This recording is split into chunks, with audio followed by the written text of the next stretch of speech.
Yo creo que a todo el mundo nos ha pasado que de repente tenemos algún dolor en cualquier parte localizada del cuerpo, ya sea un dolor de cabeza, un dolor de rodilla, y bueno, pues inmediatamente acudimos con un médico, nos empieza a tratar y resulta que no es lo que realmente él pensaba y tenemos que ir con otro médico. Y bueno, es el caso de algunos de ustedes, o inclusive que me haya pasado a mí también, que ya visitamos 2, 3 médicos y no dan con el padecimiento y dicen, es que no tienes nada, pero ¿cómo no tienes nada si realmente yo lo sigo sintiendo? Bueno, pues para evitar todo este tipo de tiempo, para evitarte que te sigas sufriendo y evitar tanto gasto, pues voy a recomendarte que vayas con un médico internista. Pero a ver, ¿por qué? Pues precisamente voy a platicar con el doctor Manuel Villagrán Plasencia, médico internista, y nos va a comentar cuál es su función. ¿Qué tal, doctor? ¿Cómo está? Hola, Carla, ¿cómo estás? Muy bien, gracias. ¿Usted? También, bien, aquí con el gusto de saludarte. No, pues el gusto es mío porque, bueno, lo que acabo de decir creo que es muy común y bueno, realmente aquí en México no tenemos la cultura de acudir con un médico internista y me he dado cuenta que, por ejemplo, en Estados Unidos, si tú quieres ir con un especialista, no es permitido. Primero tienes que ir con un médico internista. ¿Por qué? ¿Qué es un médico internista? Muy bien, Carla. El médico internista es el médico que es capaz de atender a un paciente adulto que tiene dos o más enfermedades de manera concomitante. Y bueno, eso que tú mencionas al principio es muy importante para tu público, pues que lo sepan. Una de las labores principales del médico internista es la labor de elaborar un diagnóstico preciso en el paciente.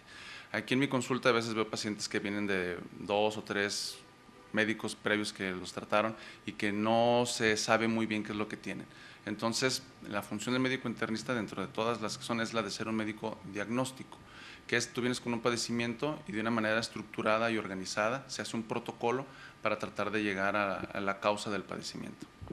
¿En qué momento es adecuado ir con un médico internista? ¿Inmediatamente que tengamos algún tipo de padecimiento? Sí, Carla, como tú mencionabas, el médico internista debe ser un médico, digamos, que refiera hacia otros. El médico internista en otros países es visto como si fuera un director de orquesta, entonces tú debes de venir con un médico internista y él decide en qué momento y qué especialista es el que te tiene que ver para el tipo de padecimiento que tú tienes. Muchas veces nosotros ya los damos ya con diagnósticos y son diagnósticos que ya son exclusivos de alguna especialidad, pacientes que tienen lupus eritematoso sistémico, pacientes que tienen esclerosis múltiple, que eso, bueno, obviamente eso ya no lo tratamos y ya requieren de otro médico especialista. ¿Existen padecimientos que se tratan nada más con el médico internista? Sí, Cala. Nosotros atendemos las enfermedades de mayor prevalencia y también diagnosticamos las enfermedades, digamos, que son más raras. Pero cuando son enfermedades que son poco comunes o que, bueno, nosotros consideramos que deben de ser atendidas ya por otro especialista, nosotros al paciente lo dejamos ir ya con aquel especialista, pero ya con un diagnóstico ya encaminado. ¿Qué enfermedades trata usted? Tratamos pacientes con diabetes, con hipertensión arterial, falla cardíaca, enfermedad pulmonar obstructiva, entre otros muchos trastornos. Estos son los pacientes que se quedarían con un médico internista. Sí, Cala. El médico internista es capaz, por su visión integral, de atender a estos pacientes que tienen 2 o más enfermedades y no fraccionarlos. ¿Por qué? Porque el cardiólogo en su preparación solamente ve enfermedades del corazón, no ve enfermedades endocrinológicas, no ve enfermedades pulmonares. Así también el neumólogo solamente ve enfermedades del pulmón, no ve enfermedades gastrointestinales, no ve enfermedades neurológicas. Y muchas veces los padecimientos, Cala, son por otra enfermedad que es lejana al órgano donde se está refiriendo la molestia, y es ahí donde nosotros, médicos internistas, podemos actuar. Bueno, en caso de pacientes con hipertensión, muchas veces tienen también ya otro tipo de padecimientos y lo que me comenta, tienen que estar acudiendo a distintos especialistas. Aquí evitaríamos estar de uno a otro y usted trata todo en conjunto. Sí, claro, por ejemplo, un paciente que es hipertenso de muchos años, muchas veces lo que hacen son infartos pequeñitos en la cabeza. Entonces el paciente empieza con olvidos o con datos de demencia. Entonces es ahí donde va con muchos médicos y no saben, no sé qué tiene, o le dan un medicamento u otro. Entonces acude a nosotros, lo vemos y entonces ya dirigimos un protocolo diagnóstico y ya llegamos a la causa, que muchas veces es una enfermedad vascular cerebral multiinfarto. Si este paciente desde un principio se atiende con un médico internista, ¿se pueden evitar este tipo de padecimientos o son inevitables?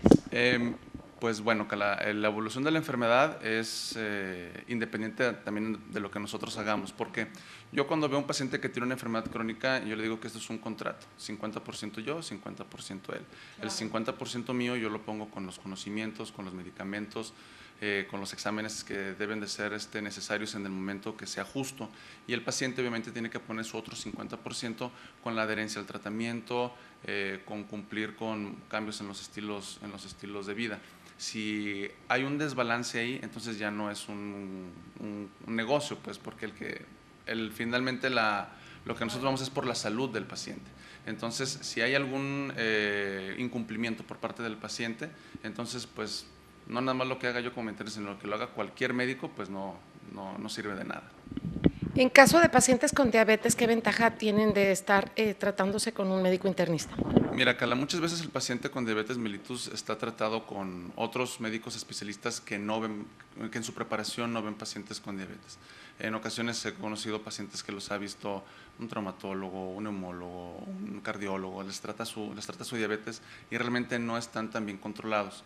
El médico internista, como te decía, por su capacidad de ver al paciente de manera integral, nosotros tenemos la capacidad de atender al paciente con diabetes mellitus, quizás también como lo haría un médico endocrinólogo. Y si el paciente aparte tiene hipertensión, nosotros somos capaces de atenderle la hipertensión y también como lo podría hacer un médico cardiólogo. Entonces el paciente, en vez de estarse fraccionando y estar yendo con muchos especialistas, podría atenderse con nosotros. Ya si nosotros vemos que el paciente tiene alguna otra complicación o algo que nosotros como internistas no podemos hacer, por ejemplo, que el paciente requiere un cateterismo cardíaco, entonces nosotros sí ya requerimos el apoyo de otro médico que se dedique a hacer ese tipo de procedimientos. En caso de las personas con diabetes, que también, bueno, sus ojos se van desgastando, también ahí tendrían que acudir con un oftalmólogo o usted puede irlo checando.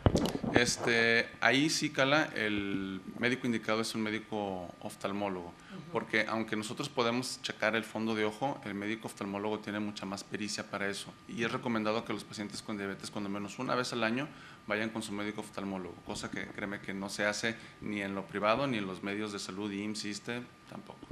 Pero esto es importante, o sea, si yo, por ejemplo, tengo un padecimiento y yo ya estoy con usted y me estoy tratando, pues usted, vaya, va a ser mi guía, ¿no? Para que yo tenga una mejor calidad de vida, para que me sienta bien.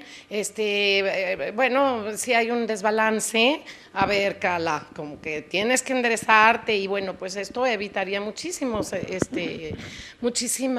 avances en la misma enfermedad inclusive, ¿no? Sabemos que va avanzando, pero yo creo que se puede retroceder, ¿no? Sí, Carla, así como te decía yo, si lo vemos como si fuera un director de orquesta, entonces yo tengo que decir, mire, el paciente, usted tiene que ir en este momento con el oftalmólogo porque usted ya lo necesita. Okay. Nosotros tratamos de evitar lo más posible que haya una progresión en un paciente con diabetes de una afectación renal, pero cuando nosotros ya vemos que el paciente, a pesar de todo lo que hicimos, ya llegó a tener una falla en el riñón, entonces ya nosotros ya derivamos al médico nefrólogo ya cuando el paciente requiere diálisis, por ejemplo. ¿Con qué frecuencia debe de acudir el paciente con algún tipo de padecimiento con un médico internista? Cuando tiene un padecimiento crónico, Carla, va a depender mucho de qué tan controlado esté. Si son pacientes que están descontrolados, si están con insulina, por ejemplo, los capacitas, pero de todos modos tienes que tener un seguimiento, digamos, a corto plazo por el uso del medicamento que es la insulina, ¿no? Cada 15 días, cada semana, cada mes, depende de cada paciente. Pero cuando es un paciente que ya viene con nosotros, lo estabilizamos y ya está estable, las consultas de seguimiento pueden ser cada mes, cada 3 meses, cada 6 meses, incluso si el paciente está estable. ¿Puede ser preventivo? Claro, Carla. Nosotros una de nuestras funciones es la de la medicina preventiva en el sentido de que si tú vienes para hacer un chequeo, nosotros podemos individualizarte qué es lo que tú necesitas para tratar de, digamos, diagnosticar de manera temprana alguna enfermedad, dependiendo de tu edad, tus factores de riesgo que tengas al hacer la historia clínica. Y otro punto que el cual nosotros, los médicos internistas, quizás somos un poquito más conocidos, es que nosotros hacemos una valoración médica perioperatoria. ¿Qué es esto? Un paciente que se va a someter a cualquier tipo de procedimiento quirúrgico puede venir con nosotros. Nosotros le pedimos los exámenes que sean necesarios para, dependiendo de las enfermedades y de los factores de riesgo que tenga el paciente. Entonces nosotros con eso elaboramos el porcentaje de riesgo que pueda tener cada paciente. Riesgo de tener afectaciones cardíacas, riesgo de tener afectaciones pulmonares sobre todo, y ya nosotros hacemos una estrategia para tratar de evitar estas complicaciones antes, durante y después del procedimiento quirúrgico, y obviamente pues le damos también su seguimiento al paciente en esas secciones en el hospital. Perfecto, doctor. Y bueno, antes de terminar, me gustaría que me ayudara en esto. Por ejemplo, hay muchas mamás que nos están viendo, y es mi caso. El otro día se acerca mi hijo, que bueno, ya no es un niño, y me dice, oye, ¿por qué tú vas y te haces tu chequeo cada año y te haces tus análisis, en fin, y por qué nosotros nunca nos has llevado? Entonces mi pregunta fue, ¿desde qué edad entonces nosotros como mamás debemos de preocuparnos como familia de acudir a hacernos nuestro chequeo cada año, en fin, o qué es lo que nos recomienda? O en este caso, veo que como prevención podemos acudir con el médico internista, usted analizar a la familia y entonces canalizarnos qué tipo de análisis tendríamos que realizarnos según nuestra edad. Sí, Carla, habitualmente casi todas las maneras de escrutinio para diferentes patologías están pensadas en los 30 años y más. Pero si tú empiezas a tener algún dato que no te lata en tus hijos, si es mayor de 16 años, lo podemos atender. Ah, perfecto, porque esto evitaría muchas enfermedades también, ¿no? O padecimientos que ya tienen, vemos que ahora también ya es más común que jovencitos estén padeciendo inclusive de diabetes y que no se han dado cuenta, ¿no? O que tienen también un problema de corazón, que ya hay infartos en jóvenes, quizás no es tan común como en el adulto, pero existe. Entonces antes no lo veíamos. Entonces nosotros como mamás, bueno, a mí sí me llamó la atención esa pregunta de mi hijo, y quise preguntársela también a usted. Pues muchísimas gracias por esta información, por este apoyo. Y bueno, hablando de apoyo, ¿tendríamos algún apoyo para médico en casa? Sí, claro, Carla. A los pacientes que mencionen que vienen referidos de médico en casa, les podemos hacer un 20% de descuento en su primer consulta, y si nosotros vemos que el paciente requiere un electrocardiograma aquí en consultorio, se los obsequiamos. Ay, perfecto, muchísimas gracias. De nada, Carla. Pues hay que aprovechar realmente esta oportunidad que nos está dando el doctor Manuel Villagrán, Plasencia, médico internista.